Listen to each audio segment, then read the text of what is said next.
Listen, Christine, this week an iconic LA establishment was defaced with anti-Israel, anti-Jewish graffiti. It's part of a bigger problem across Southern California. We talked about it with a local rabbi who's just back from Israel.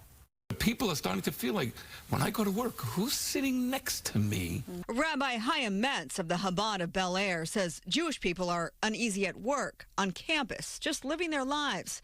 The rabbi with us at 6 o'clock reacting to the recent anti-Semitic hate seen across Southern California, like this anti-Semitic graffiti sprayed outside LA's famous Cantor's Deli. I'm disappointed in humanity. So far, no suspects are in custody, and the LAPD is investigating it as a possible hate crime. Police are trying to figure out if this is if? Are you kidding me? If?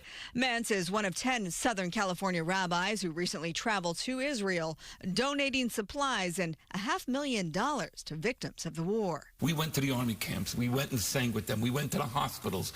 We gave them, besides blessings and praying with them, we uplifted them. We gave them what they need. The rabbi's interview coming the day after President Biden called for a pause on Israeli airstrikes to help free the more than 240 hostages still being held captive by Hamas. Rabbi Metz holding flyers of the kidnapped. The President of the United States has called for a pause in the fighting, a humanitarian pause. Do you agree with that? 100% not. The Hamas-run Palestinian Health Ministry reports more than 8,800 Palestinians have been killed, mostly women and minors. The White House says it doesn't take that number at face value. And thousands more have been injured since some 1,400 Israelis were killed in the October 7th terrorist attack. Back at Cantor's, customers weigh in. The government is trying to come out with a positive side that looks on both sides. And they should have just come out with Israel like they did instead of hemming and hawing. Any place that you deface with that kind of language, that kind of thought, is just not correct. Rabbi Metz's final word? The people of Israel, on the other hand, obviously they're very nervous, but they're very confident.